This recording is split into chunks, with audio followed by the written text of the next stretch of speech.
We're now at the adoption of the agenda. Dr. Rendell, will you read what is on the agenda this morning? Thank you, Mr. Chair. On this morning's agenda, we have administrative staff recommendations, 28 consent items, 2 action items, and 1 information item. Changes made to the agenda since it was released to the public include the following. Revised for F15, Specialist Safety Security Support Personnel, F11, Termination of Employee, F12, Termination of Community Coach, F19, the 25 interim financial statements, and G22, a short and long-term disability proposal. Removed for F12, termination of an employee, and F23, the Titusville High School baseball and softball field construction management services project. Do I hear a motion? Move to approve. Second. Any discussion? Paul, roll call, please. Mr. Thomas? Aye. Ms. Campbell? Aye. Mr. Trent? Aye. Mr. Susan? Aye. Ms. Wright? Aye. We're now at the administrative staff recommendations. Do I hear a motion? Move to approve. Second. Discussion? Paul, roll call, please. Mr. Thomas? Aye. Ms. Campbell? Aye. Mr. Trent? Aye. Mr. Susan? Aye. Ms. Wright? Aye. Dr. Rendell.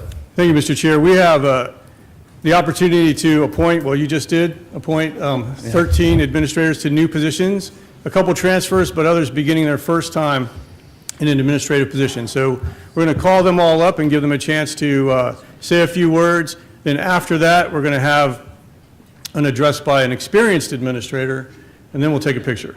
So when I call your name, if you come up to the podium and give us your brief remarks. So first, we want to congratulate Shannon Sajak, who's been appointed to principal at Stone Magnet Middle School. So Mr. Sajak, come on up.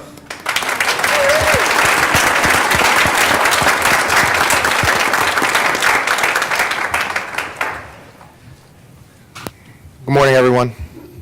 I'm honored to stand before you today as the newly appointed Assistant Principal of Curriculum at Stone Magnet Middle School.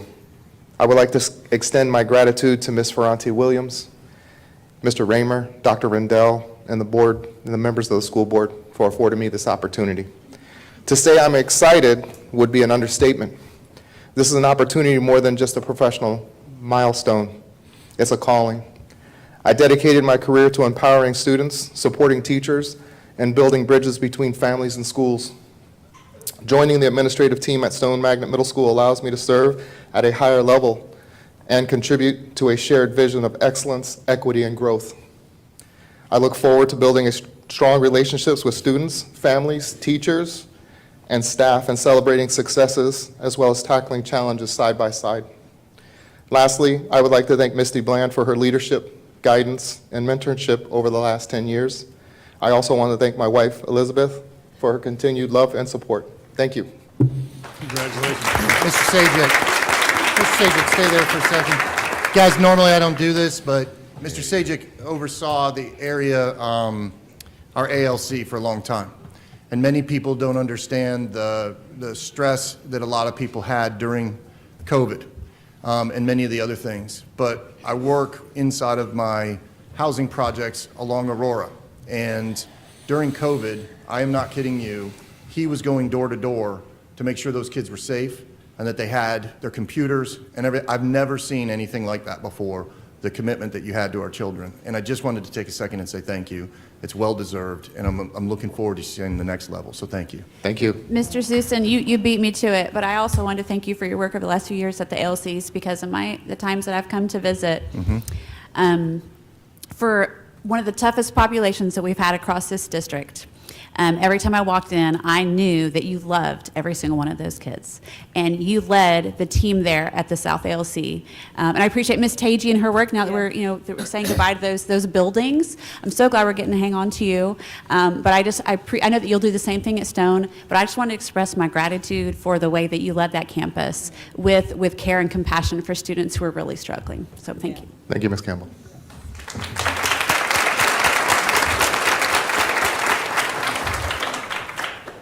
All right, so next we'd like to congratulate Christy Brucia for her appointment to Assistant Principal at Anderson Elementary. Christy, come on up. Thank you. I'd like to say thank you to Dr. Rendell and the entire board for appointing me and entrusting me in the responsibility of caring and supporting for our students and our staff and our families at Anderson. I'd also like to extend a big thank you to the warm welcome I received by the staff at Anderson. That was just so wonderful to come in today as a new member in Brevard County Public Schools and receive such a welcome.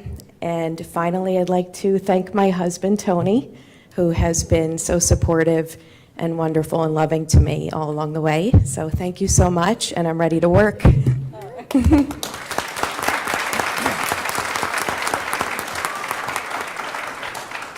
So next, we'd like to congratulate Christine Snow on her appointment to assistant principal at Lewis Carroll Elementary. Christine, come on up. Congratulations. Thank you to the board and Dr. Rendell. I will definitely and surely miss Tropical Elementary, but I'm very excited to be moving to Lewis Carroll and working side by side with Ms. Miner. Thank you. All right. So next, we congratulate Lauren Austin on her appointment as assistant principal at Coquina. Lauren, come on up.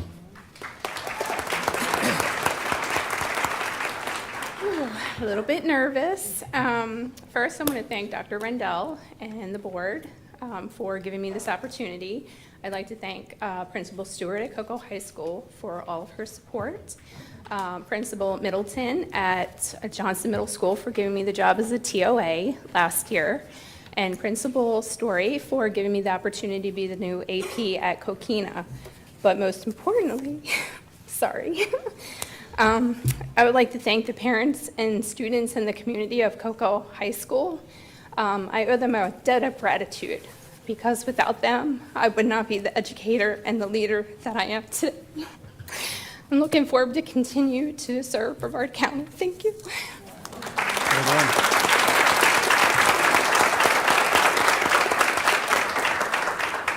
So next, we'd like to congratulate Kimberly Walling, who's going to Spessard Holland Elementary. Congratulations.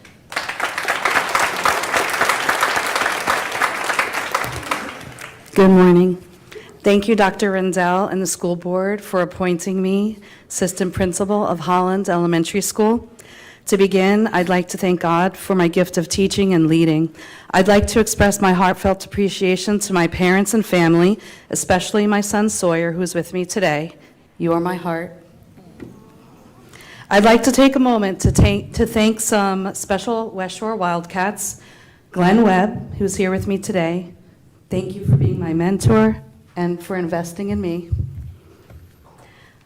I'd like to thank Bert Clark for answering all my questions and coaching me through the process. Sarah Perry for taking me under her wing and teaching me about the roles and responsibilities of an assistant principal. I'd like to also thank my previous administration, Rick Fleming and Catherine Halbier, for their leadership opportunities. And finally, I'd like to thank Samantha Allison and Dr. Ivory for this amazing opportunity. I am dedicated to working diligently, bringing my best to serve the students, families, and Holland community with excellence every day. Thank you.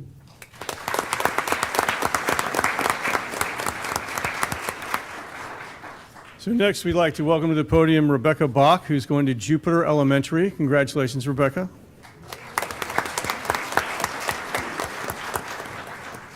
Good morning. I have been with Brevard Public Schools for 23 years, and all 23 of those years have been spent at Jupiter Elementary. When the AP position became available, it was a sign that I was meant to stay at a place that I have called home for so long. Many people have helped me get to the place I am today. I would like to take a moment to recognize and thank my previous administration, Ms. Sherry Troisi and Ms. Amber Willette. I worked beside these ladies for 10 years. They are the ones who saw leadership qualities and strongly encouraged me to go back to school and obtain my master's degree. When they both decided to retire last year, I wasn't sure I would continue to pursue a career in leadership. Then came Ms. Nelson and Ms. Carvel. They both quickly recognized the same qualities and supported me in the past year as I continued to grow my leadership experience.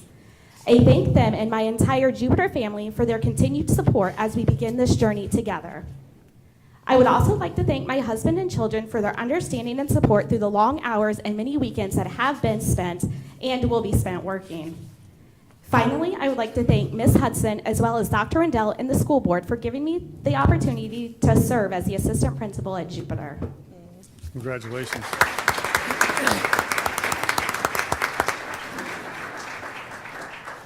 So So next, we'd like to call up Atia Batul, who's going to Sable Elementary. Congratulations, Atia.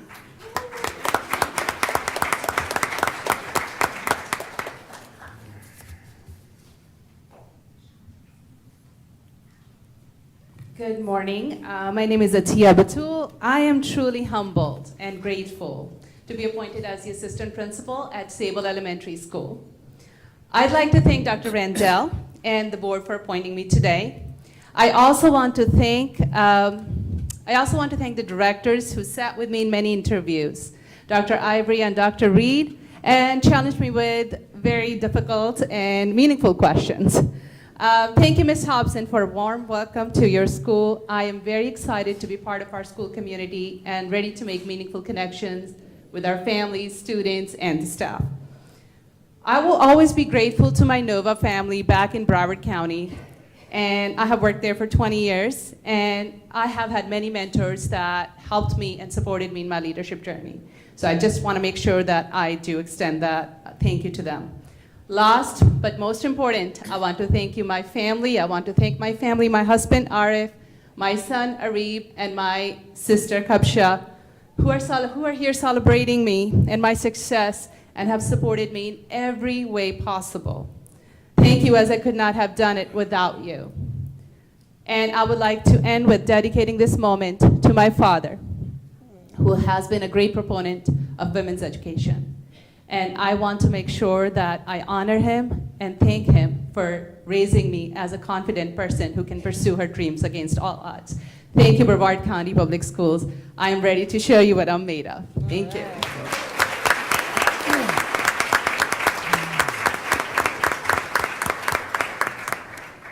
So next, we'd like to congratulate Kiara Lang, who's joining Javier at Saturn Elementary. Kiara, come on up.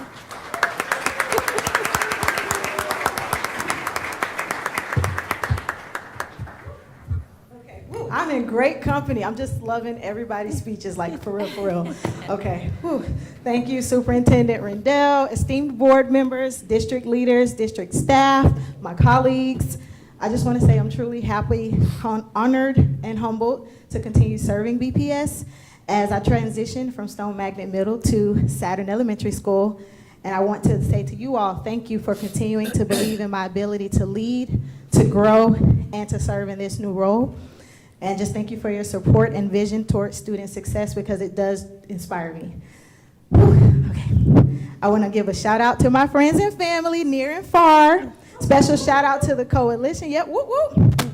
I want to say thank y'all for being my constant source of strength, love, laughter, resilience. And I just know that I'm standing on the shoulders of giants with every day, every battle that I encounter. And it's their unwavering support and leadership that's honestly carried me through every single challenge. And to be honest, if they stuck with me through all these early mornings, long days, my obsessions with color-coded things, they kind of deserve their own awards. So thank y'all. To my Madison and Vieira family, some people are here in the audience, thank y'all for your continued and unwavering support. To Ms. Vega and Ms. Vega and the entire secondary leadership team, thank you all for your steady guidance, uplifting encouragement, intentional investment in my growth, because your leadership has helped to shape my confidence and just is preparing me for this next chapter. To Principal Williams and Ms. Bowman, I want to say thank you all, because you've given me room to grow and the honest courage to lead with boldness. I'm grateful for the trust that you've placed in me to take on meaningful responsibilities and to blossom as a leader. Like legit, you saw my potential and you offered me grace and you modeled for me a new kind of leadership, and I will carry those lessons with me. To the Stone community, thank y'all for the incredible journey, the collaboration, the commitment towards the students, because the privilege to work with you was all mine. Now to Principal Alfonso and the Saturn Elementary community, hey y'all, I'm excited to partner with you, to lead with you, to serve with care and intention. And as Colossians 3:23 reminds us, whatever you do, work at it with all your heart as working for the Lord. Thank y'all again. Amen.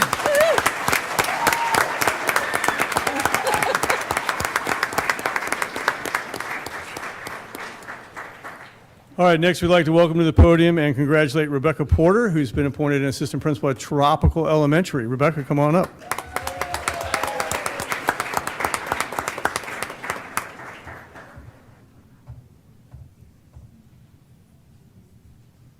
Good morning. I want to thank the school board and Dr. Rendell for entrusting me with this opportunity. I also want to thank my husband, Jonathan, of 25 years, who is truly the best man I know and very tolerant of me.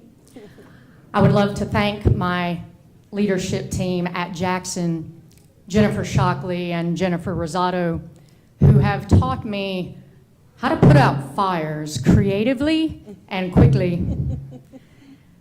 And lastly, I want to thank two women here at the ESF whom I believe embody leadership, and that is Lisa Hyam and Dr. Jennifer Clark, who lead with kindness, conviction, and vision.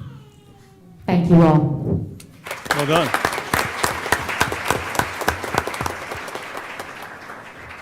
Next, we want to congratulate Stephanie Tishless on her appointment to Assistant Principal at Vieira Elementary. Stephanie, come on up. Good morning. I would like to thank Dr. Randell, the school board, and the entire leadership team for this incredible opportunity to serve as your assistant principal. I'm truly honored and excited to be a part of a district that values excellence, collaboration, and student success. To my family, thank you for your continuous support and encouragement. You've helped me grow into the educator that I am today. Principal Schwab and Assistant Principal Matowski, I look forward to working with you, your amazing staff, students, and the community at Vieira Elementary. Together we can build a safe, positive, and thriving school environment. Thank you again for trusting me with this role. Congratulations. So now we want to call up Prashanda Leonard, who's moving to Jackson Middle School. So Prashanda, if you can come on up, congratulations.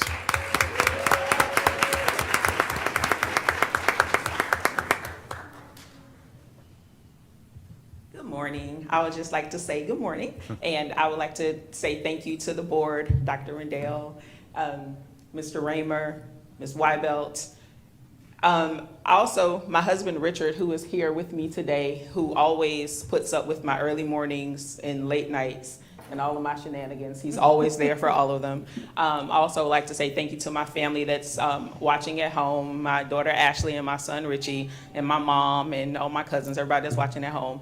Also, I would like to say a huge thank you to Mr. Joe Flora, who was my principal at Space Coast, who gave me my first opportunity and who mentored me, who gave me every opportunity that he can think of to get every experience that, that I needed.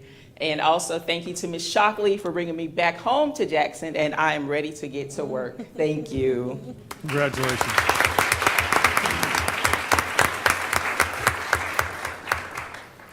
And now we want to congratulate Vic Shazeski, who is going to John F. Kennedy Middle School. Vic, come on up. Congratulations.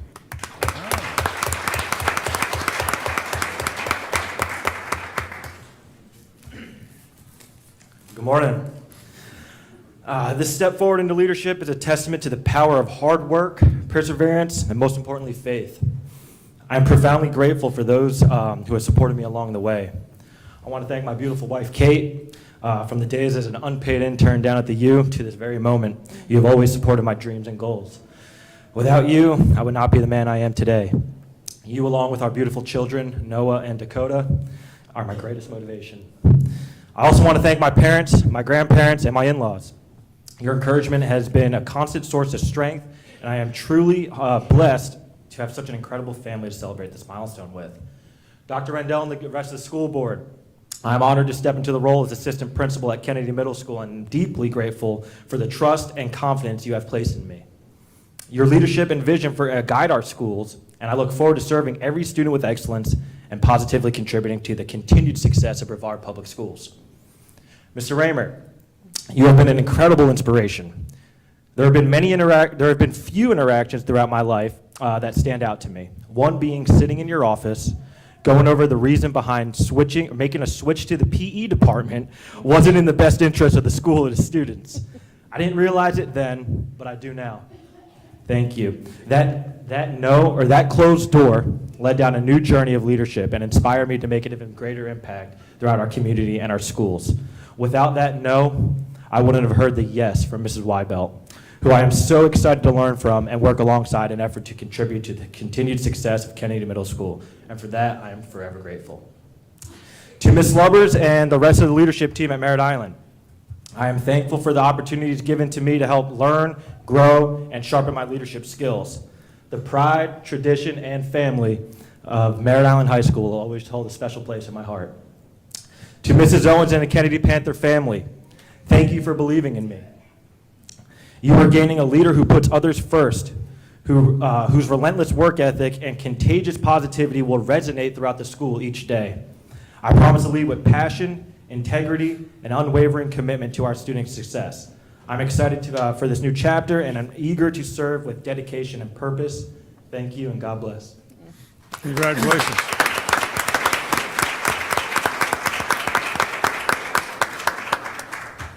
Now we want to call up Michelle Avey, who's going to Merritt Island High School as an assistant principal. Congratulations, Michelle. Come on up.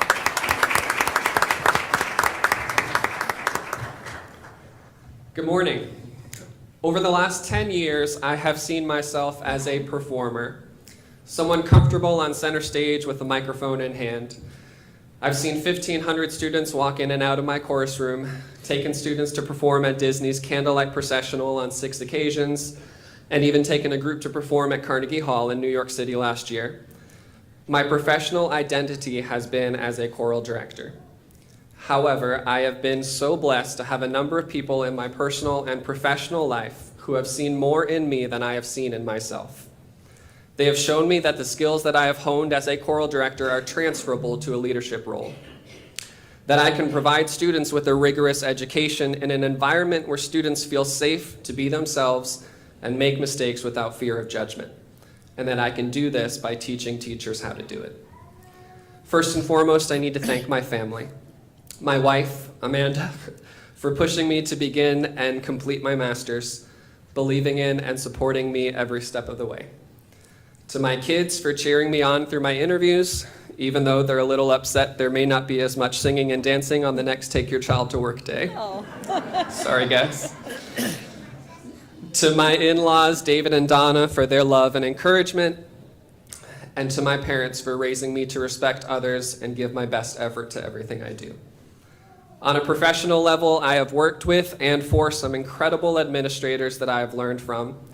Robert Spinner, Sylvia Majeskovic, Michael Waller, Andy Papsinski, Jennifer Williams, all of the current Space Coast administration, and of course, Mr. Joseph Flora, who has mentored and shaped my path so much over these last 4 years. To Mrs. Lubbers, thank you for this opportunity. I can't wait to contribute to the amazing things already happening at Merritt Island High School and to be a part of your team. I want to thank Lisa Hyam, Bobby Pruitt, James Raymer, and all that were involved with developing and implementing the Brevard Leadership Academy. The program was highly informative, uplifting, and engaging. Thank you to Megan Wright for supporting music in our schools and sending both of your daughters through my program at Space Coast. And finally, thank you to our wonderful school board, Dr. Randell, for the work that you do on a daily basis to make Brevard County Schools a great place to learn for our students and a great place to work for our staff. Thank you.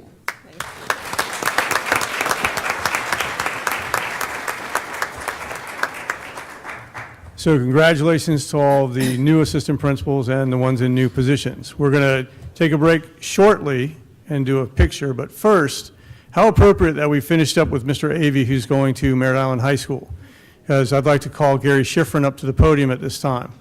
Gary Schifrin, for those who don't know, and I don't know how anybody in this room would not know who Gary Schifrin is, but he's a longtime educator in Brevard County, retired from actively serving as an educator, but kept serving as the president of BASA, the Brevard Association of School Administrators.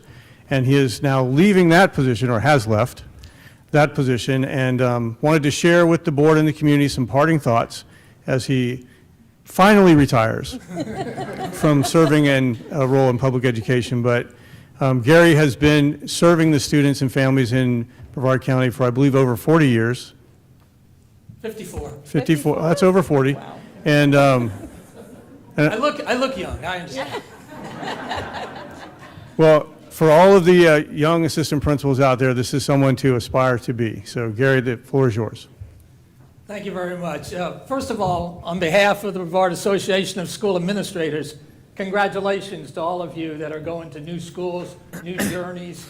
It's a wonderful thing, and you'll thoroughly enjoy it. Dr. Rendell, Chairman Trent, school board members, good morning. For 42 years, I was employed by the Brevard School Board as a teacher, a coach, athletic director, dean of students, assistant principal for facilities, assistant principal for curriculum, middle school principal, and my last 10 years as principal at Merritt Island High School. So to say I've experienced just about all of the school-based jobs would be an understatement. In addition, for 23 years, I was the commissioner of the Cape Coast Conference. Then, in 2013, I retired. In retirement, I've continued to stay connected to the school system, having served on numerous committees, including the committee that created the school supply zone, the Capital Outlay Committee, was the chairman for 7 years on the Independent Citizens Oversight Committee, and for 1 year I was the chairman of the Millage Surtax Committee. In addition, for the past 12 years, I've been the executive director of the Brevard Association of School Administrators. So for 54 years, my life has been consumed by the Brevard County school system. Having said that, I can say without reservation that my life in education has been one of great pride, and having served this school system has been a lifetime love affair and commitment.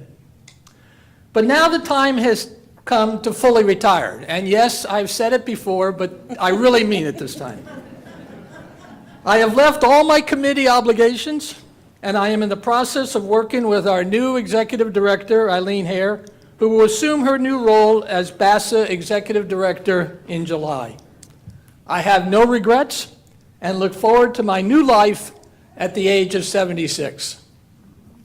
So tonight this morning, I've come to you for two specific reasons. First and foremost, I want to thank this board on behalf of all the boards that I have worked with for your leadership and making hard decisions for the betterment of our schools, our teachers, our administrators, our support employees. That is not to say that I've always agreed with your decisions, but it's like a family.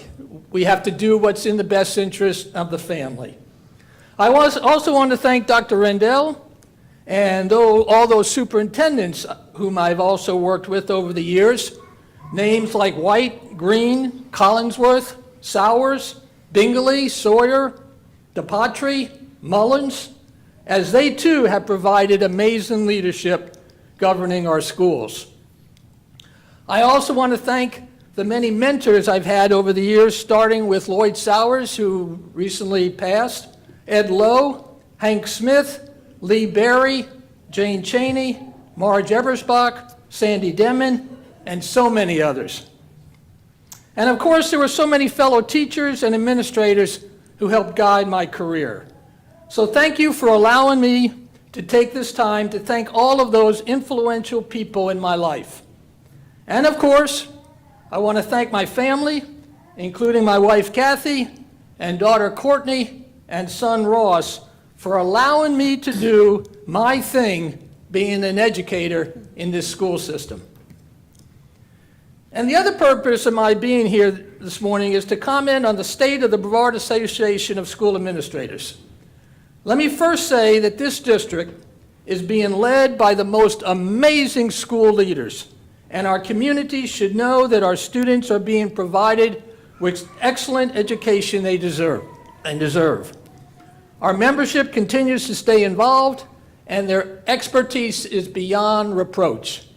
Having said that, I do have a few concerns as I prepare to leave.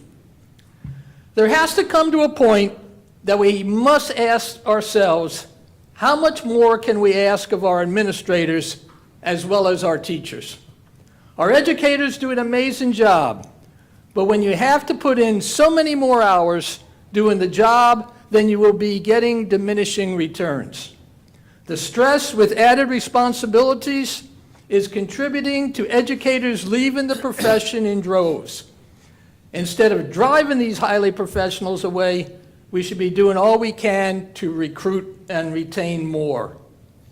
Over the years, BASA has changed tremendously. During the early years of my directorship, we never had any problems getting administrators willing to serve on our board of directors or attend the functions we would have during the year. For example, one of our major events is our scholarship gala that we have that raises money for scholarships. Up until recently, we used to have close to 150 members attend, and our fundraising was over $5,000. Over the past few years, we're lucky to get 45 members attend, and our fundraising obviously has shrunk. If it was not for the generosity of former Brevard Administrator Dr. Daniel Scheer, we would not still be giving out close to $10,000 in scholarship as we did this year. So the question has to be asked as to what has caused this lack of participation on the part of our members. I think there are a number of things that have occurred that have contributed to what has taken place. First of all, our administrators and other non-bargaining personnel are being asked to do so much more, and that has taken a toll on their extra time and willingness to serve and participate. And by the way, this is not meant to be a downer for all of you wonderful people that got into administration. That is number one. The other reason I've determined is that there are so many issues pertaining to the political climate. There are now so many laws related to what schools, teachers, and administrators can and cannot do that there is a genuine fear among our personnel that they might not only lose their jobs, but they could potentially lose their license. Now, if you were to ask any administrator whether they were fearful, they are way too professional ever to admit it, but they are. I believe that BASA is an important organization that should continue to have a seat at the table and provide valuable input for the issues that impact our system. I would like to encourage Dr. Rendell and this board to give BASA the importance that is necessary for productive advancement in spite of all the noise that is surrounding our system, as well as education in general. As I indicated, our next executive director is Eileen Hare. Eileen had a 43-year career in education, most of which was spent as an administrator at Satellite High School. In addition, Eileen is active in our communities and currently serves on several boards for nonprofit organizations. And Eileen has been a member of BASA since 1990. She is the leadership that we turn this over to, but also joining her is our current president, the principal of Astronaut High School, Krista Miller, and she will be staying on to do that. And my final thoughts are this. Education is about compassion. Education is about caring. Education is about making a difference in the lives we touch. And education is about making common sense decisions because we know it is the right thing. Again, thank you for the opportunity and thank you for allowing me to live out a dream when I came to Brevard County in 1971, to hopefully make a difference in those I taught and later on those who I was able to leave as a school administrator. And finally, I leave you with a quote that I hope fits my career. They may forget what you said, but they will not forget how you made them feel. Thank you again for this opportunity, and good luck.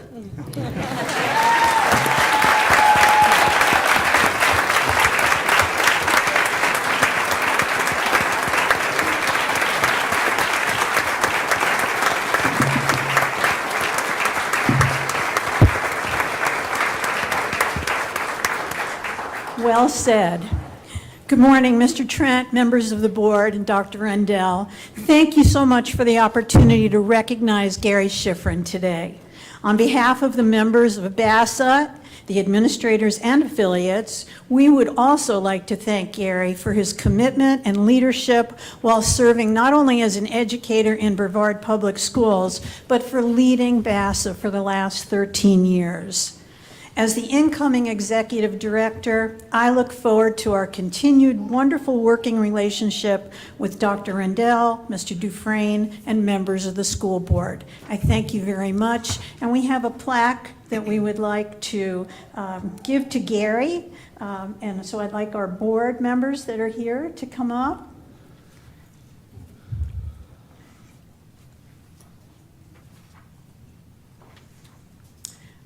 This is with our deepest appreciation. We are proud to honor Gary Schifrin with this award in recognition for your many years of guidance, leadership, and unconditional commitment as Executive Director of the Brevard Association of School Administrators. And from all of us, Gary, thank you.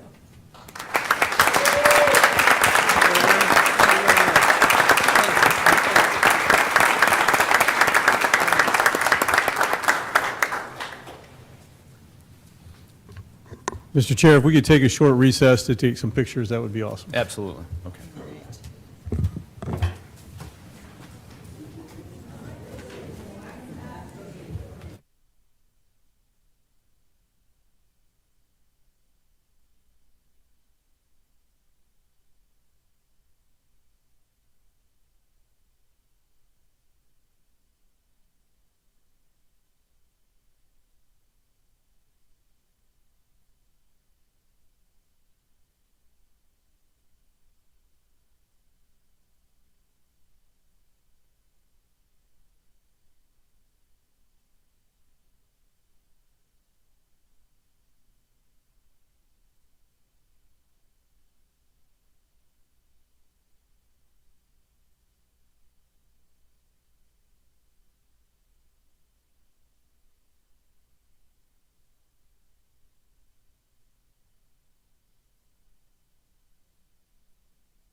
We're now at the public comments portion of the meeting. We have 12 speakers, and each will receive 3 minutes. Our attorney will call the speakers in order in which they are signed up to speak. I want to take this time to warn those in attendance. If you cause a disruption, you will be asked to leave the premise. If you continue to cause disruption and/or fail to leave the premise, you are in violation of Florida State Statute 877-13, and you will be committing trespass, and the board will enforce those rules. I would say, Mr. Gibbs, please call up the first 3, but I'm going to take a minute. Our timer is...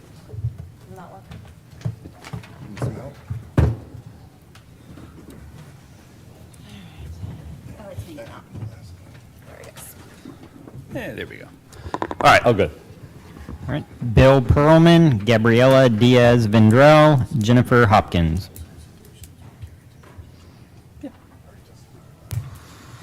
Good morning.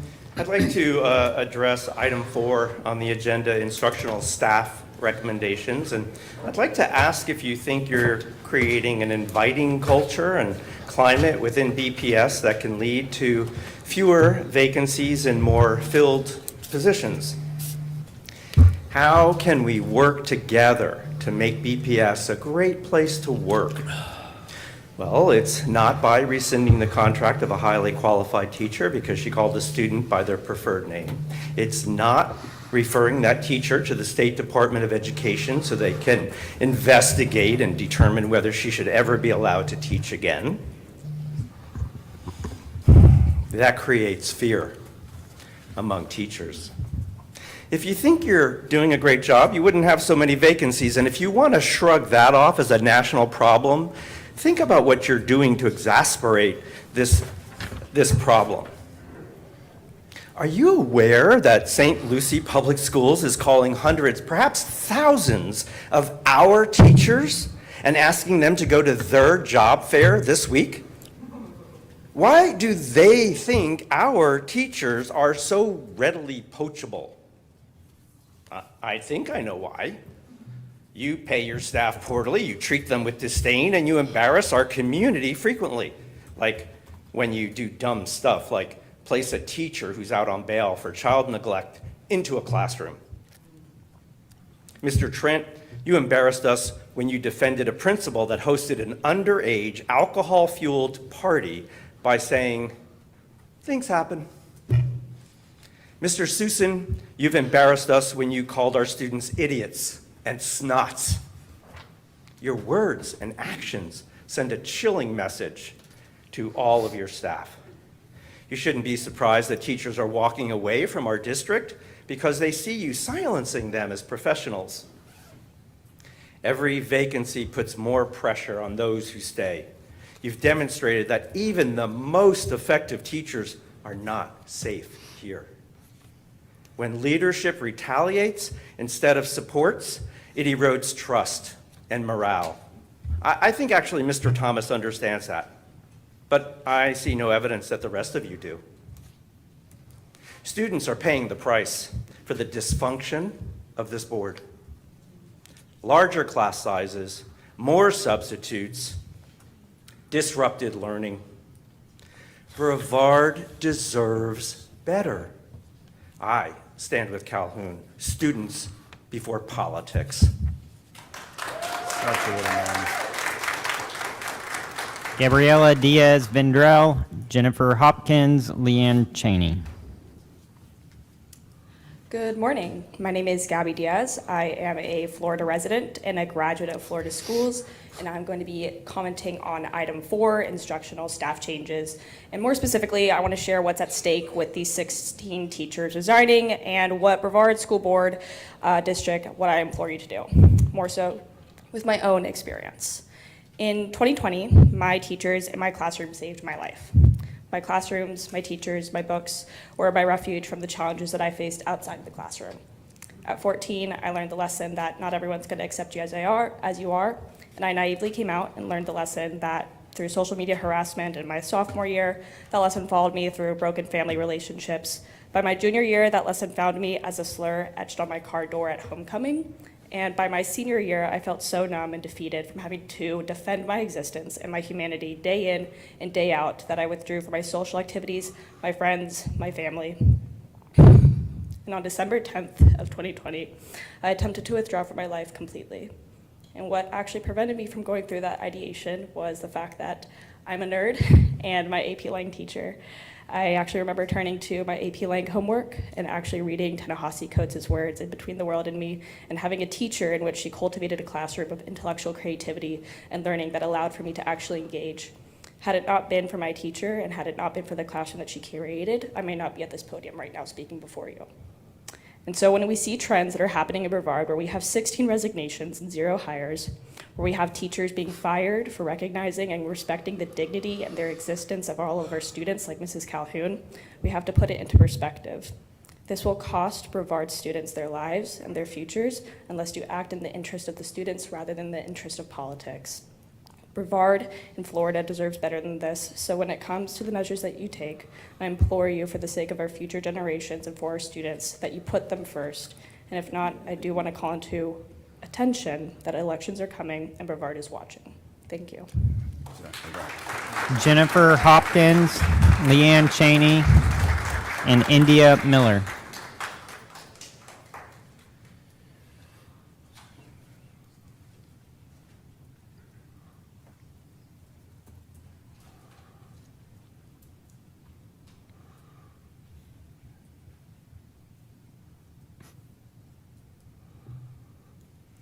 Good morning.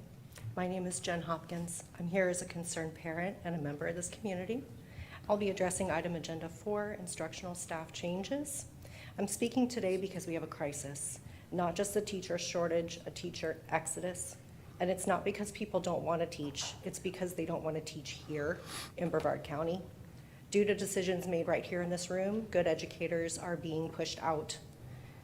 This month, you reported the loss of 16 more teachers. There are currently 95 open instructional positions on Beacon.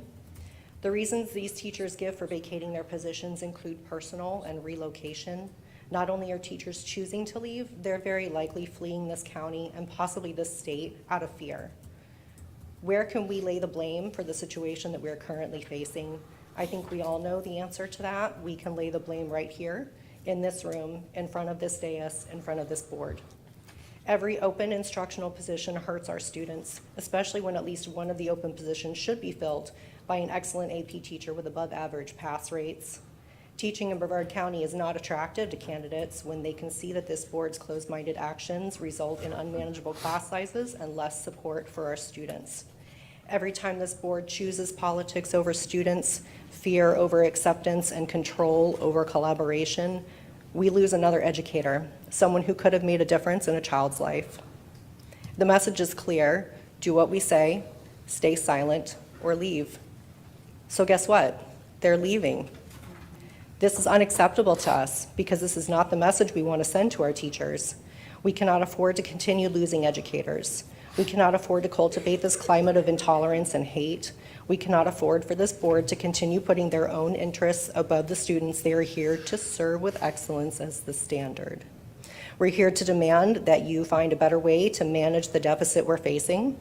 We've heard no real solutions, and clearly what you're doing now is not working.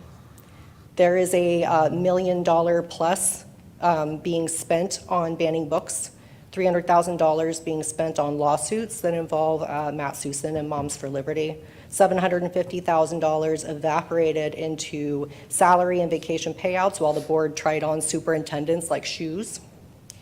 Couldn't much of this be redirected into recruiting and maintaining excellent teachers? We expect better. Our students deserve better. Our community deserves better. Brevard deserves better. Thank you.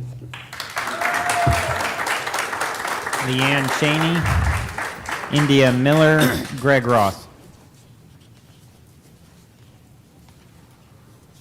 Hello, I'm Leanne Cheney, a community member for over 30 years, and I'm speaking on agenda item number 4.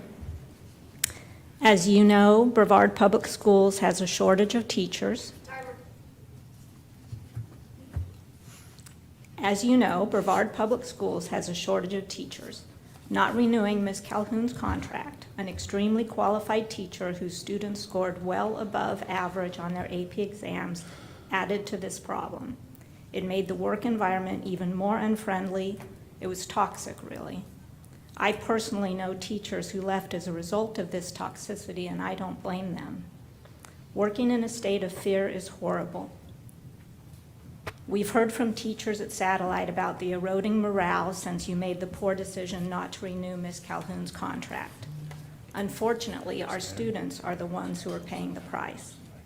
It's time for you to put these students before politics, to make their education a priority. That is what we are paying you for. Our students deserve qualified and consistent teachers. They deserve better. Brevard deserves better. For the record, I continue to stand with Calhoun and with the right of a student to know and be who they are. India Miller, Greg Ross, Ava Wolfenkohler.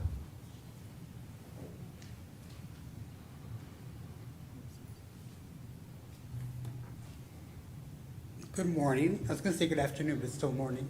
My name is India Miller. I'm a graduate of Winter Haven High School and Florida resident. And I came here today.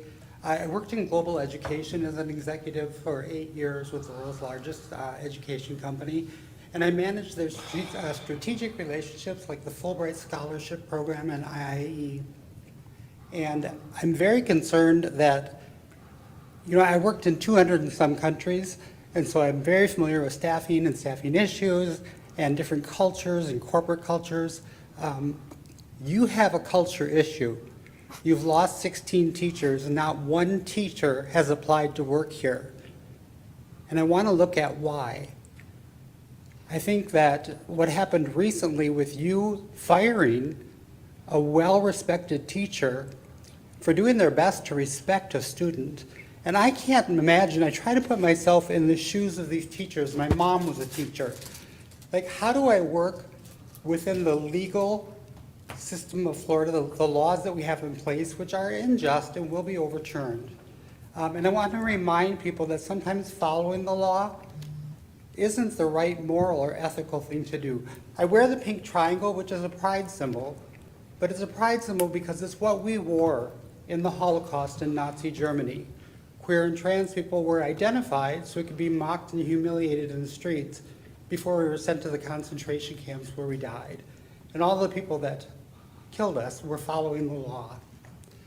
I can't imagine what that's like for a teacher. I know the indignity I just felt when I had to go use the men's restroom and walk past men using urinals. I came out as a trans woman in 1989 before the internet, before hatred, before politics. And you're putting politics before the students here. And your students deserve better. Your teachers deserve better. You're not preparing your students for the world that they're going to live in, because I will tell you, I've been to over 70 countries, and there were LGBTQ people in all of them. You are not preparing your students to compete on a global level. What are we doing? We've lost the plot. Brevard deserves better. Our world deserves better. We know that the suicide rate amongst these students increased from 7 to 72% when Moms for Liberty and other organizations pushed these anti-LGBTQ laws forward. Every 45 seconds, a trans or queer youth is trying to end their life. What are we doing? We have lost the plot. Brevard deserves better, these students deserve better, and we deserve better from all of you. Greg Ross, then Ava Wolfenkohler, and Chris Higginbottom.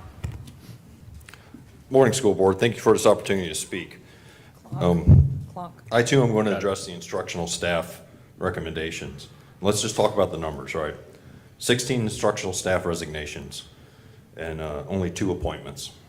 But let's go back to the last school board meeting, back in May, right? Same story, same trend. 26 instructional staff resignations and only 14 appointments. A troubling trend, right? 191 openings this week at Brevard Public Schools. That averages about 140, give or take. I've got the data. I hope you look at it too. But the point I want to get to is very much what Mr. Schifrin got to, right? Public schools are a giant oil tanker. You can change the captain and the whole crew, and it's still going to take a long time to turn that ship, right? That's what we're seeing here. You guys are definitely making changes that a lot of people, including me, don't like, right? That's fair. You guys won the election. You can do that. But the thing you guys don't talk about is the side effects from that, right? You can change policies. You can change the direction of things. You can change how students are treated. But what happens is, as somebody else pointed out, the teachers are paying attention. They're not coming. Heck, they're getting picked off by St. Lucie schools right now, is my understanding. That's how bad Brevard County is, right? We have 5 educated people up there and nobody wants to come work in Brevard County, the Space Coast. I wonder why. Side effects. Side effects in what you guys do. You know, for every action, there's a reaction, and that's what's happening here. Now, it's not just your actions that are a problem. Your words are definitely a problem. We've been telling you that for a long time. Your actions are a problem. But for me, it's the lack of leadership at this point. Public schools have a huge problem coming up. Lack of funding, right? The state's going to have a shortage in their budget within 2 years. BPS will scrape by this year, but we know you guys are going to be hurting next year, right? But are you guys up here talking about that? No, I don't hear nothing about that, right? Are you talking about the teacher shortage? No, we don't hear nothing about that, right? Are you guys going to the state? Are you guys talking publicly about the lack of funding in public education and how that voucher money is hurting public education and hurting Title I schools? The lack of funding that may come if the federal government cuts Title I funding, where approximately every school in the county, 17% of their funding comes from the feds, right? Lack of leadership. You guys are not talking about the things you should be talking about. Do better. Brevard deserves better. Thank you. Ava Wolfenkohler, followed by Chris Higginbottom and Christine Goss. Sorry. Hi, I'm Ava Wolfenkohler. I graduated from Satellite High and attended Brevard schools my whole life. I'm speaking on items 3 and 4 today on the 36 staff and 16 teacher resignations, which is crazy. And it's a direct result of this board creating an environment where these teachers don't want to work. There's already hundreds of job openings in this district, and firing Ms. Calhoun sent a message that respecting students gets you punished or even fired. All of my favorite teachers, the ones who made an impact on my education and life, are resigning this year. This board has put politics over kids again and again, and it shows. Reinstate Ms. Calhoun because Brevard deserves better. Chris Higginbottom, followed by Christine Goss and Amy Raub. Good morning. I just wanted to take a moment to say that Brevard County Schools is already a great place to work, and that's my opinion. What is right is not always popular, and what is popular is not always right. I understand that I'm here having a different point of view than most people in the room. I'm a father of 3. All 3 kids go to Brevard Public Schools, so I'm addressing agenda item 4. When I send my kids to school, I got to trust that you guys have made the recommendations for the people to not only follow the rules, and that you made the rules in accordance with the law, and you guys have followed the law. You guys making this decision are supporting people like me, who I believe in the parents' right to choose and parents' right to know. So I do appreciate that. My son is here. He's seeing this. He likes to come to the school board meetings and see everybody speak. And I do appreciate the ability to speak freely. With that being said, we can't have teachers choosing which laws to follow and which laws, and that's everybody, what laws to follow and which laws not to follow, and rules and policies and procedures. Give an example of good things, because my kids tell me it was overwhelmingly negative at the last school board meeting, and I try to keep things positive, and I try to teach my kids to be positive and to look for the positive in everything. Ryan Dufresne, who is in HR, He is making this place better. He's doing a great job. He came up with a new system where teachers feel supported with the ABC. I don't know if you guys are aware of that, but it saves a lot of time, a lot of paperwork for the administration and for the teachers. And so I don't even know if he's here today. I haven't necessarily saw him. Oh, how you doing, sir? But that's the kind of thing that we should be talking about, the positive that's going on in the school board, what's making a positive change for the people in the audience. I would challenge them as I would challenge my kids to stay positive, to look for the positive. And that's what I try to teach my kids and have my kids do. But that's it. Thank you for your time. Christine Goss, Amy Raub, then Paul Raub. Good morning. My name is Chrissy Goss, and I stand before you not only as a concerned citizen, but someone who believes deeply in the power of education to change lives. Today I'm speaking on behalf of Ms. Calhoun and all teachers who have created a classroom where every student is seen, respected, and safe. I have to address quickly that gentleman's comment because he said, you guys are following the law, but it was illegal to arrest people during the Holocaust. So sometimes we have to go against the law for what is right and good. She's facing termination not for misconduct, not for incompetence, not for violating the core values of education, but for using a student's preferred pronoun. You're punishing a teacher for showing compassion, dignity, and respect to a young person who likely already feels vulnerable in a world that too often tells them they don't belong. And this is more than a pronoun. This is about protecting the rights of students to be who they are and the right of educators to meet their students where they are. When a teacher honors a student's identity, they affirm that student's worth. Isn't that the essence of education, to help students grow not just academically, but emotionally and socially? We cannot claim to support student mental health on one hand and then penalize the very actions that promote it. According to the Trevor Project, youth that are affirmed by the adults in their lives, especially educators, Mr. Trent, who are affirmed by the adults in their lives, especially educators, are significantly less likely to attempt suicide.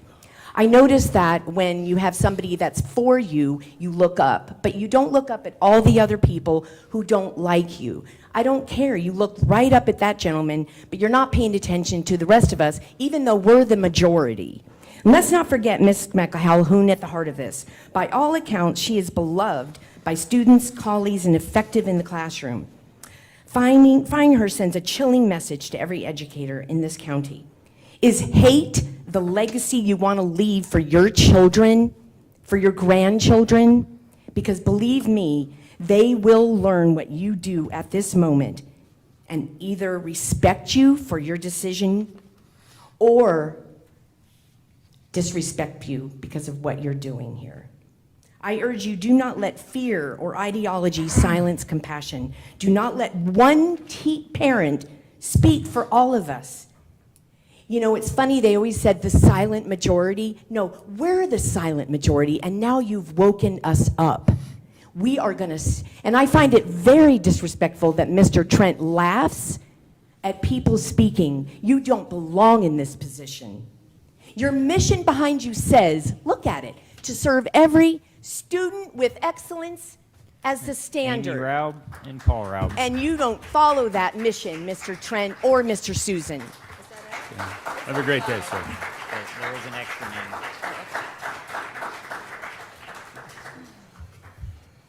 Hi, Amy Raub. Raise your hand up there if you attended Brevard County Schools at all, or are you all new here? Just one? Oh, no, not me. You went where? Titusville High School? Just high school? No, all my. All through, so we've got two that actually, okay. Just want to clear that up because Katie, you like to be like, oh, you're not my constituent, and that went out the fucking window. Hey! Come on. On December 15th, Mr. Chairman, can you pause the clock, please? Can you please remind the speaker of the rules of decorum and then warn her if she violates them Absolutely. again, she will be asked to leave. Thank you.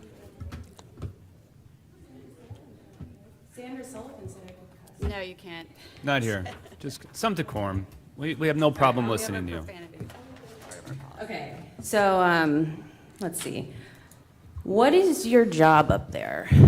And do you think you're doing it well with the huge teacher I'm going to stop that again. Just deficit? go ahead and, you're speaking to an agenda item. Yes. Stay on the agenda item. I don't think on the agenda item is our job description. Do you want me to just repeat the words agenda item? That's the second one. I'm getting there. So if your mission was to run off teachers and defund public schools, which I think it is, you're doing it great. I don't know how you would do it differently if you weren't trying to do that. Like, how else would you run teachers off with, like, lowest pay in the country? You are making them, you're turning them into Nazis. You're making them pull children out of classrooms and interrogating them about nicknames, about preferred names. So you don't want teachers, right? You like the deficit. You're trying to defund public schools.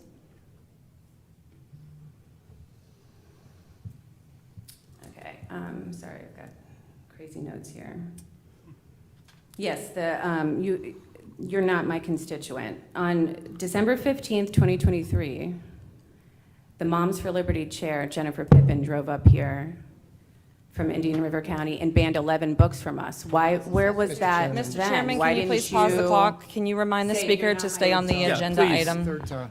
Would like to understand how this is going towards an agenda item. Please stay, this will be your final warning on the agenda item. No, you're going to have to give us the time. So the 11 books banned, that was fine. All right. That's not on the agenda. But when people are coming in All to right. give us backup for a fascist board. We're going to that's go ahead when and end your time. You're nowhere near any of our agenda items. I would encourage you, I'm sure you've signed up for non-agenda item, and you're going to have your 3 minutes there. But that was your third and final warning. We're done with this. Thank you. Yep.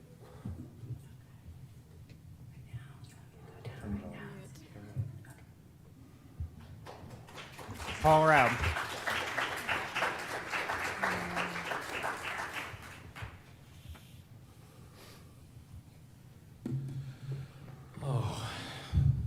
Soap wave.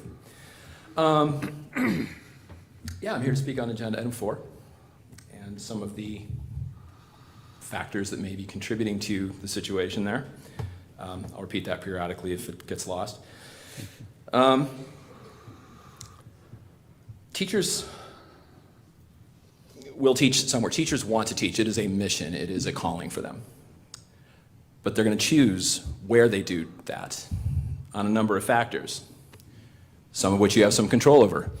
Pay, there's some leeway there.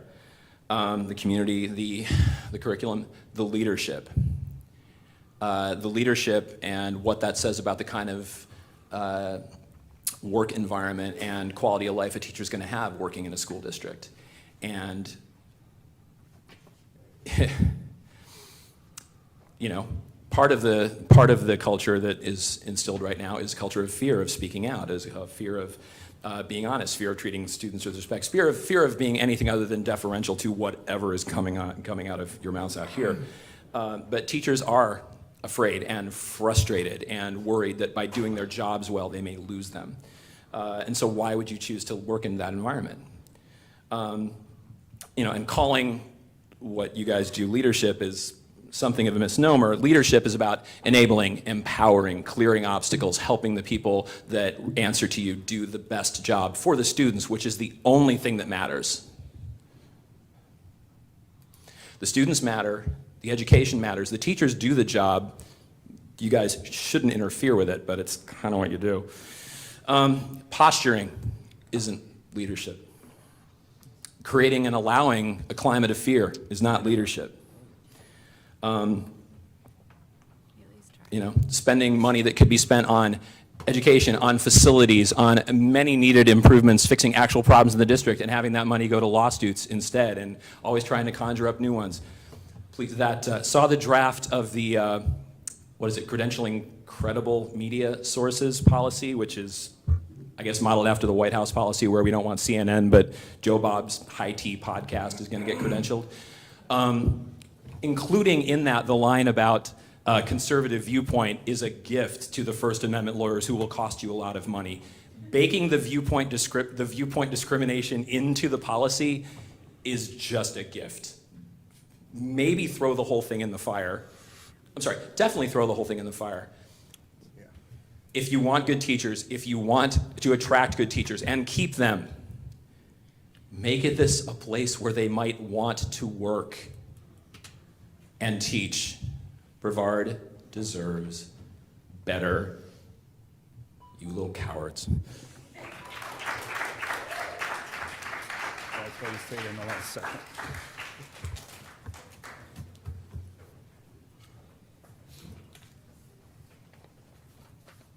Paul, was that it? Yep.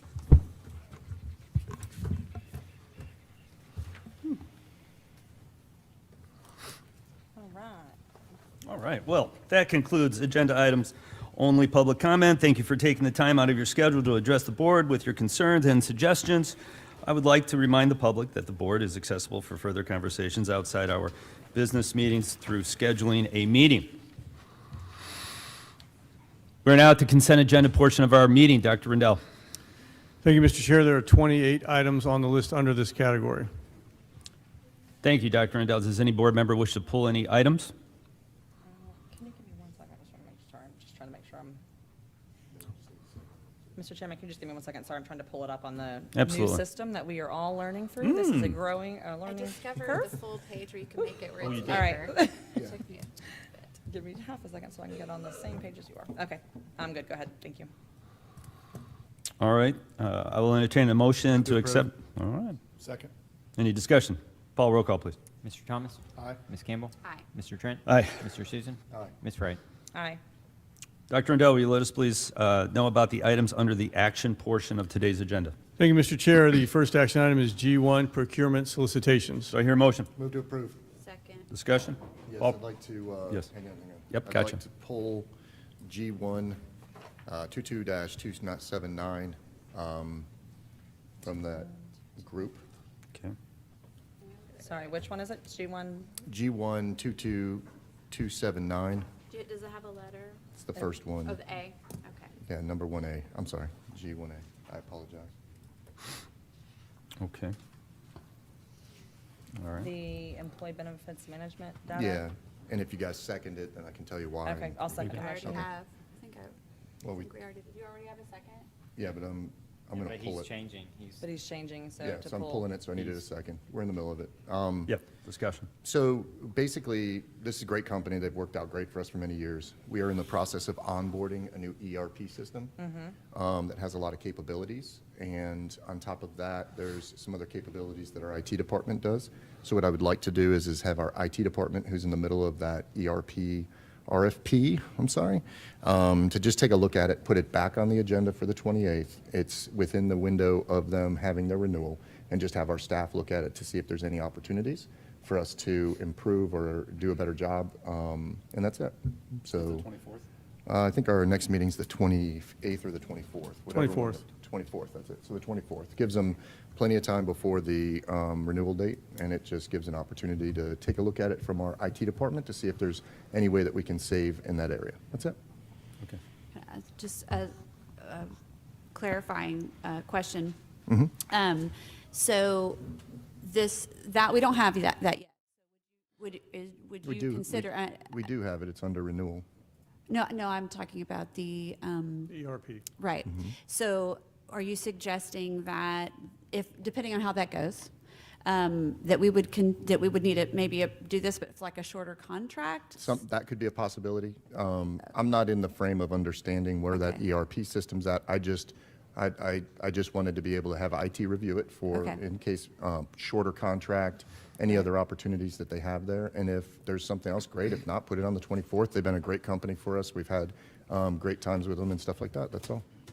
Yeah, I'm going to vote no to remove it this time because I also know, and correct me if I'm wrong, Mr. Gibbs, that we do, as a part of our renewals and our contracts, we can actually, with enough warning, we have written into our contracts where we can end the contracts. If we get to the place where we have the new system and it is something that is working and that we feel like our staff with the new system, because it also is staff. I mean, that means that we may have the new system, but we may not have the staff in place in HR to do all the things that vendor does. And so I think it might take a little time to do that. And so, but if we do, and we have the staff, we find cost savings coming, then I would suggest that at that point, we could cancel this contract renewal. Am I correct? The actual contract itself is not on here. This is just the Right. renewal. I would have to Renewal. go check the actual contract terms. Okay. Sometimes they are for the year, and we have Okay. to provide notice by the end of the year, and you can't cancel in midterm. Right. So I don't know what the specific Yeah, terms. we're, of this- I don't think we're in a place where we could do it for this open enrollment. It's just coming in October, right? Which we're just a few months away. So if we've got input from Mr. Dufresne, Dr. Rendell, would that be appropriate or should this? Hang on. Because I just hate to move forward without any kind of input from staff. So let me reframe it. So it's not only what you're looking at, which is a possibility of actually going to just change it for a year. Sometimes 3-year contracts come up with, yes, if we have it for 3 years, we have this discount and all that stuff. It's also in the event that IT, in many other instances, has been able to develop programs that are similar and be able to store the data. So I just wanted to give them the 2-week window so that they could take a look at it. I do know that this is definitely within the window of doing open enrollment, which is not going to be until October, and it's not going to be for a renewal until January. So we are within the window of open enrollment. We are within the opportunity of them renewing the contract by the time that this contract would come up. And I think it does our due diligence as tax abiding, board to take a look at and see if there's an opportunity for us to save in this area. If there's not, with a good company, we continue it. If there's another opportunity, we go on. That's it. Okay. You look like you're wanting to say something. I don't need to. No, please do. So, Mr. Chair, if I could, I believe what Mr. Susan is asking is us just to put off approval of the renewal till the next board meeting so that we can review and make sure there's no duplication of effort. If the new ERP or our other ET operations can perform this service and we don't need to contract for this company for another year, we could do that. Now, I would assume that our staff has already looked at that and said, we need this for another year, but we will take this back and review that to make sure. Okay. If we postpone it for And- 2 weeks. disruption of service on that 2-week period. Right. We're still Okay. on contract. All right, in that case, that's fine. I know you're bringing up a department that is already stretched very thin. Yep. Thank you. 2 departments, HR and. So, So- Mr. Gibbs, procedurally, do we need to go ahead and vote on, because he vote pulled on- the one, so we need to vote on that one separately, standalone, so we need to vote on the Well, others you're together. going to vote on his amended, Amendment. so he's pulling A from G1. So you're going to vote on approving the pulling of it, and then Okay. you're going to vote on G1 as amended. Without it. Yep. Yep. If it passes. And then we need a separate vote to table that till. No. He's just pulling it, and then Dr. Rendell can put it on for the 24th. Okay. Yeah. Okay. So, Okay. If we're done, roll call. roll call, please. All right, Mr. Thomas, on the motion to pull letter A. Aye. Ms. Campbell. Aye. Mr. Trent. Aye. Mr. Susan. Aye. Ms. Wright. Aye. Okay. And then I need a motion Yeah. Now we need to go back. for the rest, yeah. Go ahead. Okay. So now we have an amended motion with the newly amended, so I make the motion. Need a second? Second. All right. Any discussion on that? Roll call, please. Mr. Thomas. Aye. Ms. Campbell. Aye. Mr. Trent. Aye. Mr. Susan. Aye. Ms. Wright. Aye. All right, good. Dr. Rendell, will you please let us know about the items under the action portion of today's agenda? Thank you, Mr. Chair. The second action item is Department School Initiated Agreements C through E. Do I hear a motion? Move to approve. Second. Any discussion? Paul, roll call. Mr. Thomas. Aye. Ms. Campbell. Aye. Mr. Trent. Aye. Mr. Susan. Aye. Ms. Wright. Aye. We will move on to the information agenda, which includes one item for the board review and may be brought back for action at a subsequent meeting. No action will be taken on this item today. Does any board member wish to discuss this item? All right. At this time, I would like to offer my fellow board members and Dr. Rendell an opportunity to recognize students, staff, and members of the community. I'll go. Ms. Wright? All right. All right. feels like it's been forever since we were together. That's just what always happens when there's a 3-week span, so lots has happened.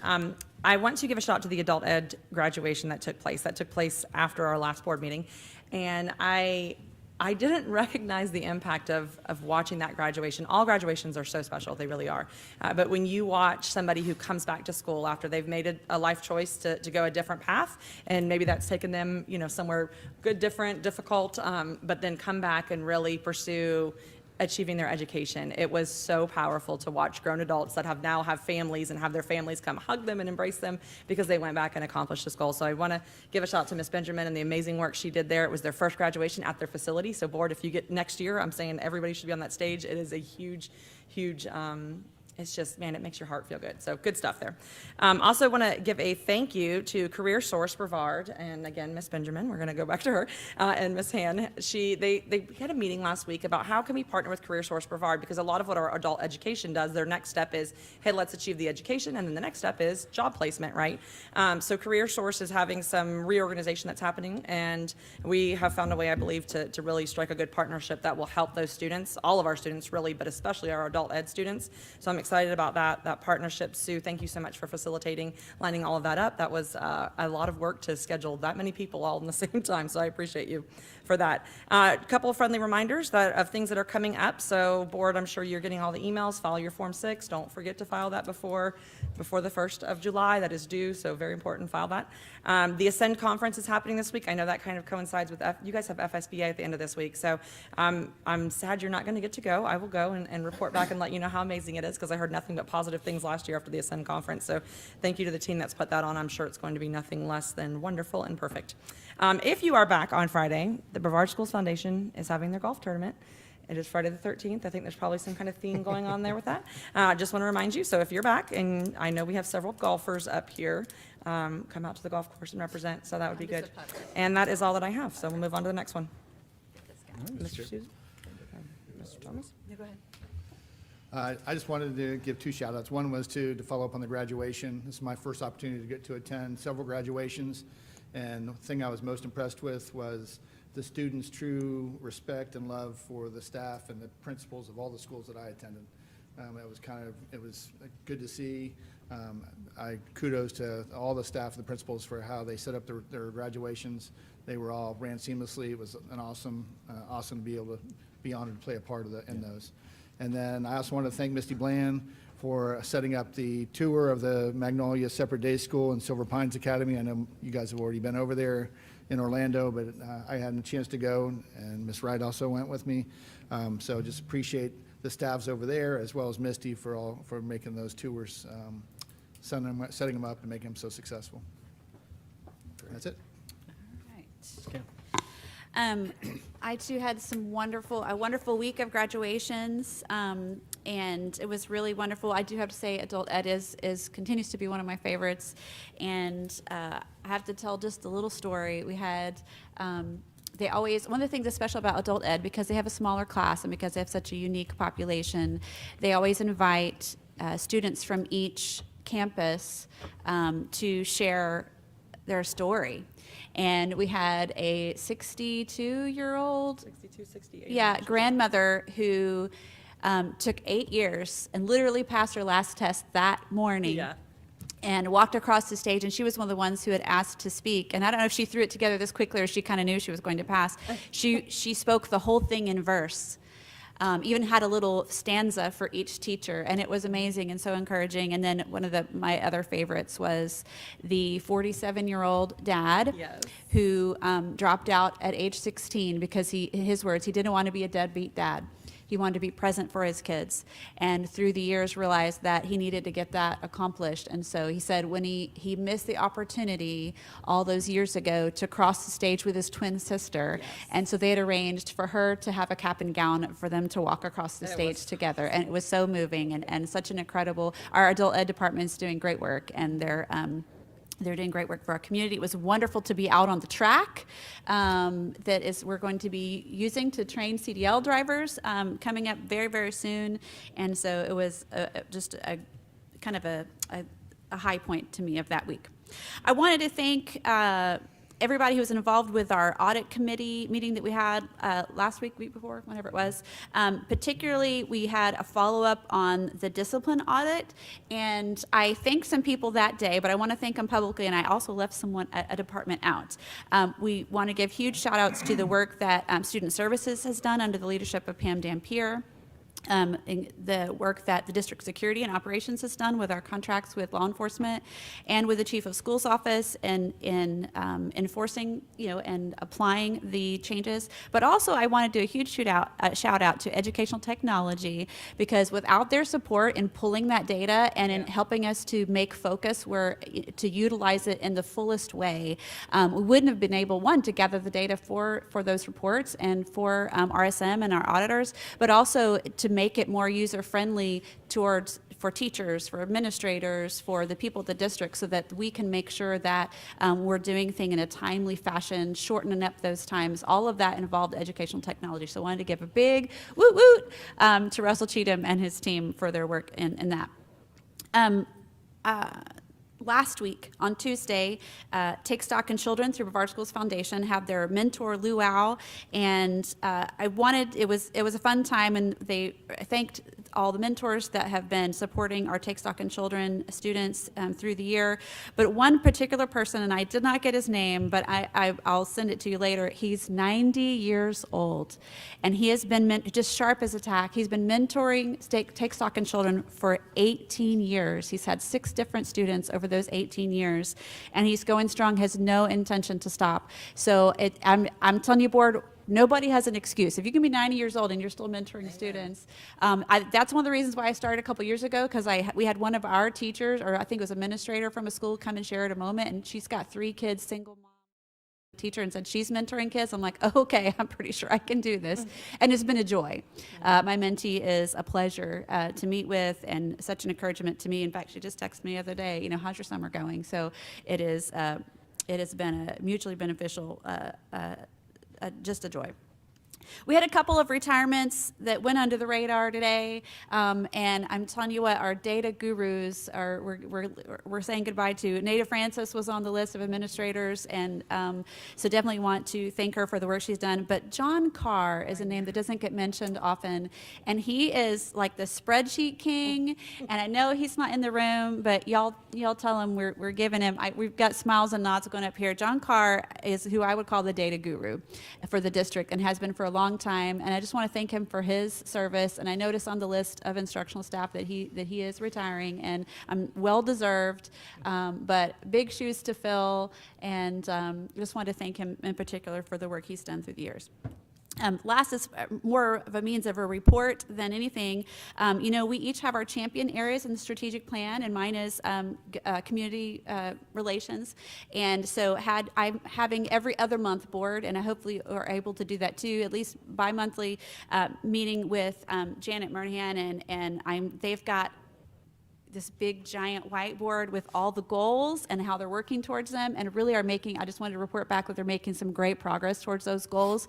And one of the things they're doing is getting kind of a baseline in the response, in the crisis response. How fast can we turn around from the time that something happens? Obviously, the administrators on the ground need to be focusing on their building, but how fast can we get that message out to parents, and how can we shorten that? And they're really doing good work in all of the areas, but that one in particular I wanted to highlight. So if you haven't met with your champion area recently, make sure you touch base with them and just get an update on how they're going with the strategic plan, because great work is happening. I know we're going to get an update on that probably when we get the superintendent's evaluation, but I just wanted to report that things are going really well on the community side. Thank you. Yeah, I wanted to take a second. That last couple of weeks is actually a flurry of things that we were doing, and one of them being the graduations that we attended. And I'm not sure, because Ms. Campbell, you probably remember when we went through COVID for those graduations, it was a different feel. Like, people were so segmented, the energy levels were not as good, and we've slowly been coming out of it. And this year, and even better than what it was prior to COVID. I saw for sure the faces that they have of their kids up in the stands. That was a little bit last year, and this year it seemed like there was a We had a lot of excitement for the right reasons. The kids that were speaking not to, like, you know, pontificate, but actually straight to the people that they were representing and stuff like that. It was just overall great feel. And then afterwards, if you sat back, I hope that you guys had this opportunity. On the football field graduation ones, it was just like the whole stands came down and they were all in there. And it was just like, and it's happened in the past a little bit, but it has never been the level where everybody came down and was there for like an hour afterwards. And it didn't rain. Yes, Amen. yes. And it was just a really cool opportunity for all the graduations. I mean, Satellites was cool, Vieira's was good, and then the energy inside the King Center with O'Galley. Those were just some great graduations. So I did want to say I'm just so proud of our district and the positivity of the kids that are coming across and everything else. I also wanted to tell you guys just real quick, on the healthcare piece, seems to be a lot of discussion and stuff like that. We're starting to get calls about it from different things. I'm moving with the Osceola. There's a gentleman in Osceola, maybe you guys have seen it before, where we get a spreadsheet of the costs from each one of the other districts and stuff like that. That's held by a gentleman that's in Osceola, and I spoke to him and I said, look, I said, you put together this thing, and is there an opportunity for you to expand a little bit of it? Because it would be nice, because there's a lot of factors that go into, okay, they pay less or these people pay more and stuff like that that we need to be attributing to. And he said, absolutely. So two things happened. He agreed to contact the other schools to try to pull together more resources so that we can get an evaluation of how we're doing. But then the other thing is that the Florida Alliance for Healthcare Value, it's a massive organization that's run in Orlando, has like Miami-Dade schools, has Orange County schools inside of it and other ones, and Disney and a lot of other major organizations, and all they do is innovate in the healthcare solution. I asked them if they would work with this gentleman and I on creating like a corridor group of our public schools so that we could collaborate and come up with best innovative ideas, which they already do. So the Florida Alliance for Healthcare Value agreed. Ms. Karen was excited to kind of work through it. So to be continued on top of the work that we're doing internally, also looking at some sort of a collaborative effort between a lot of the other school boards. I contacted some of the other school boards just from a 30,000-foot view, the members, and they said, absolutely, however we can help it. It is our second largest cost in our budget. So just wanted to kind of give you the updates on a little bit of that stuff, and that's all I got, man. Awesome. So yeah, the last few weeks, wow, graduations were just wonderful. I mean, that week we had a board meeting, and then, you know, I had the honor to do 4 straight graduations, and just sitting back looking at the different ways the community their graduations. It's an honor to be on my side to see going from Cocoa to Cocoa Beach to Edgewood, and then Saturday evening with Merritt Island. You know, I'd like to say, you know, it was the kids and the students that made the highlight, but I think Ms. Campbell stole it when we got no rain. That was really the highlight, because then they can do what they wanted to do. But no, honestly, it was, somebody else mentioned about the speeches, the maturity level of these students that got up there. You know, you can imagine, I had a senior myself this year, so, you know, I'm picturing when I came to Brevard here, he's in 4th grade, and the maturity level that he's at senior, but seeing these young men and women ready and able to tackle the big world out there. And then chuckling, thinking they know what they're going to be doing next. But it was exciting to see that they had plans, but they uplifted everyone in the stands. It was like as if they were telling everyone there, you know, thank you for supporting us, but we have this now. But they constantly reflected back on their the important people in their lives, which was really nice to sit there and to meet every single one of them, to see the excitement from the valedictorians to, you know, whomever else on there. They all shared that same excitement for the night, so it was great. But the shout out really to the administrators, boy, did they put in a lot of effort. I see Ms. Lubbers still here. Thank you so much for all you did. You had what, like, how many did we have in that senior class? It was large. Yeah, 363. So, you know, which was better than a couple years ago when we did it in a downpour and we stayed there. But this one was great to see that, or a smaller 150 students.